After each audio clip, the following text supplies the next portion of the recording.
అందరికీ నమస్కారం. ముందుగా ఓం శ్రీమాత్రే నమః అని కామెంట్ పెట్టి లైక్ చేసి మా ఛానల్ని సపోర్ట్ చేయండి ఫ్రెండ్స్.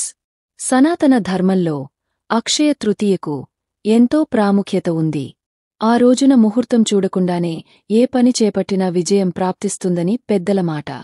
అయితే ఈ పర్వదినాన వ్యాపారస్తులు తమ స్వలాభం కోసం చాలామందిని ఆకర్షించేందుకు బంగారం, వెండితో పాటు కొత్త వస్తువులపై ధర తగ్గింపు అంటూ ప్రజల ఖజానా ఖాళీ చేసే ప్రయత్నాలు చేస్తుంటారు. కాని అక్షయ తృతీయ అంటే ఆ రోజునన విలువైన వస్తువులను కొనడమే కాదు, దానధర్మాలు చేయడం ప్రధానం. నీళ్లను దానం చేస్తే మరు జన్మలో ఎలాంటి రూపంలో జన్మించినా నీటికి సమస్య ఉండదు. అలానే ఆ రోజు దానధర్మాలు చేయడం వల్ల శ్రీమహావిష్ణువు, లక్ష్మీదేవి అనుగ్రహం లభిస్తుందని పండితులు చెబుతున్నారు.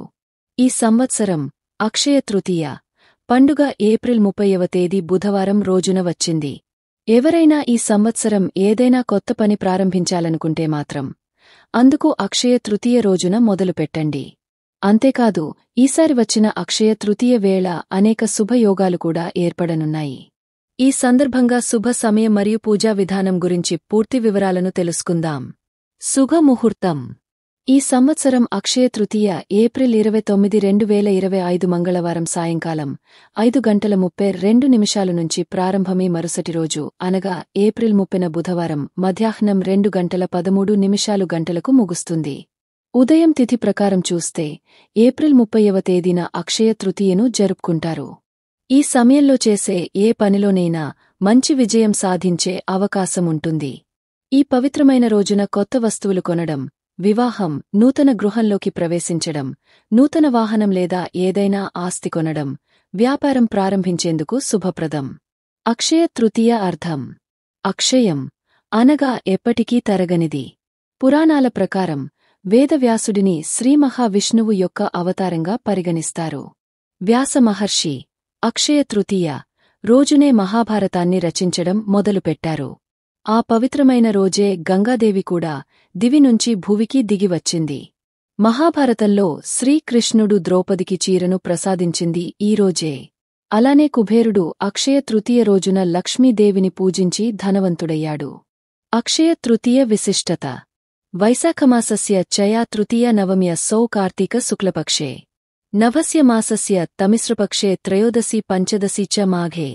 అంటే అక్షయ తృతీయ అనేది కృతయుగ ఆరంభ ఉగాది అని విష్ణు పురాణం పేర్కొంటుంది. కొన్ని ప్రాంతాల్లో వైశాఖ శుద్ధ తదియ రోజున ఈ పండుగ జరుపుకుంటారు.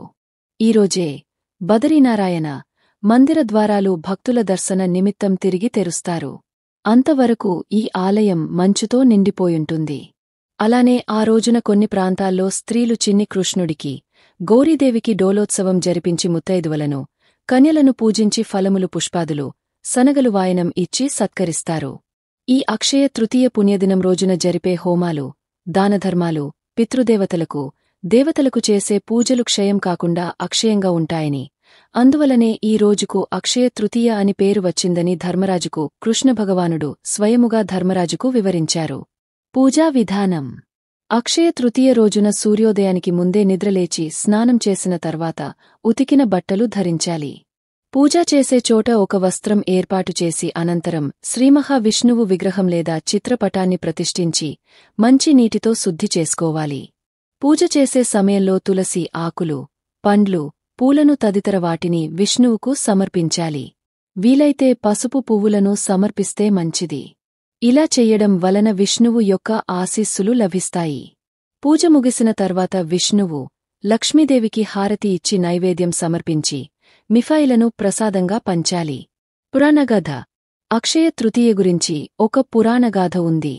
పూర్వం ఒక వైశ్యుడు ఎన్నో బాధలు వెంటాడుతున్నా సరే మంచి ప్రవర్తనని వదలకుండా జీవించేవాడు. ఓ రోజు ఒక పౌరాణికుడు వైశాఖ శుద్ధ తృతీయ నాడు చేసే చిన్న దానమైనా సరే అక్షయ ఫలప్రదము అని చెప్పగా అది విని వైశ్యుడు ఆ రోజున గంగలో పుణ్యస్నానమును ఆచరించి దేవతలకు, పితృదేవులకు తర్పణమాచరించి ఇంటికి వచ్చి సద్బ్రాహ్మణులను ఆహ్వానించి వారికి తన శక్తి స్తోమత బట్టి భోజన తాంబూలాలను దానమిచ్చాడు. అలా ఆచరించిన పుణ్యఫలమే అతడి వెంటవచ్చి మరుజన్మలో అతడు కుశావతి నగరానికి రాజుగా జన్మించాడు. అయినా అతడు ఎన్నో యజ్ఞయాగాదులు, దానధర్మాలు నిర్వర్తించినా కూడా సంపద మాత్రం అక్షయమవుతుందేగాని తరుగలేదు. అందువల్లనే మన పురాణ పెద్దల మాటలు పెడచెవిని పెట్టకుండా చక్కగా విశ్వసించే వారికి విశ్వసించినంత ఫలం ఉంటుంది. ఈ రాసులవారు అక్షయ తృతీయ రోజున వైశాఖ శుక్లపక్షేతు తృతీయ రోహిణీయుత దుర్లభ బుధచారేన సోమనాపి యుత తథా. మేషరాశి. అక్షయ తృతీయ రోజున మేషరాశిలో జన్మించిన జాతకులు విఘ్నేశ్వరుడు, సుబ్రహ్మణ్య స్వాములను అర్చనలు చేసి పాయసం దానం చేస్తే సుఖసంతోషాలు చేకూరే అవకాశం. వృషభ రాశి. వృషభ రాశిలో జన్మించినవారు శాంతరూపంలో దర్శనమిచ్చే అంబికాదేవిని స్మరించడం మరియు పూజించడం చేయాలి. అమ్మవారికి చక్కెర పొంగలి, పాయసం లేదా రవ్వలడ్డును నైవేద్యంగా సమర్పిస్తే బాధలు తొలగిపోతాయి. ఆలయాల్లో అమ్మవారికి ప్రత్యేక అభిషేకాలు చేయిస్తే శుభ ఫలితాలు పొందే అవకాశముంటుంది. మిథున రాశి. మిథున రాశిలో పుట్టిన జాతకులు అక్షయ తృతీయ రోజున విష్ణు, మహాలక్ష్మిలను పూజించడం ఎంతో శ్రేయస్కరం.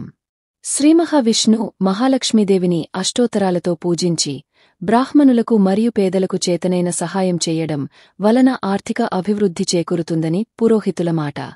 కర్కాటక రాశి. కర్కాటక రాశిలో జన్మించినవారు దుర్గాదేవిని పూజించాలి.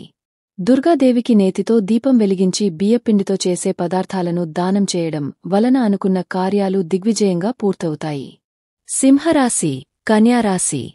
సింహరాశిలో జన్మించిన జాతకులు ఈశ్వరుడిని, కన్యారాశిలో జన్మించిన జాతకులు శ్రీమహావిష్ణు, మహాలక్ష్మీదేవిలను ఆరాధించడం వలన ఆయురారోగ్యాలు చేకూరుతాయని పురోహితుల మాట. సింహ, కన్యారాశివారు అక్షయ తృతీయ రోజున శివకేశవులు ఉండే దేవాలయాలను సందర్శించడం చాలా ఉత్తమం. తుల, వృశ్చిక, ధనుస్సు రాశులు. తులారాశిలో జన్మించిన జాతకులు దుర్గాదేవిని, వృశ్చిక రాశి జాతకులు విఘ్నేశ్వరుడు, సుబ్రహ్మణ్య స్వామిని పూజించడం మంచిది.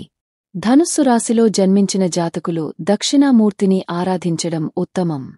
దక్షిణామూర్తికి తెల్లటి పూలమాలను సమర్పించుకోవడం వలన అనుకున్న కార్యాలు దిగ్విజయంగా పూర్తవుతాయి. మకర రాశి. మకర రాశిలో జన్మించిన జాతకులు అక్షయ తృతీయ రోజున హనుమంతులవారికి, తమలపాకుల మాల మరియు వెన్నను సమర్పించుకునేవారికి మనోధైర్యం ఏర్పడి ఈతిబాధలు తొలగిపోయి మానసిక ప్రశాంతత నెలకొంటుంది. విఘ్నేశ్వరునికి గరికమాలను సమర్పించుకోవడం మంచి ఫలితాలను ఇస్తుంది. కుంభరాశి, మీనరాశి. అలాగే కుంభరాశిలో జన్మించిన జాతకులు శనీశ్వరుని, హనుమంతులవారిని, మీనరాశిని జాతకులు నందీశ్వరుణ్ణి పూజించడం వలన వ్యాపారాభివృద్ధి, కుటుంబంలో సుఖసంతోషాలు వరిస్తాయని జ్యోతిష్య నిపుణులు సూచిస్తున్నారు. మీకు ఈ వీడియో నచ్చితే తప్పకుండా లైక్ చేసి షేర్ చేయండి. మరిన్ని మంచి వీడియోస్ కోసం మా ఛానల్ని సబ్స్క్రైబ్ చేయండి. ధన్యవాదాలు.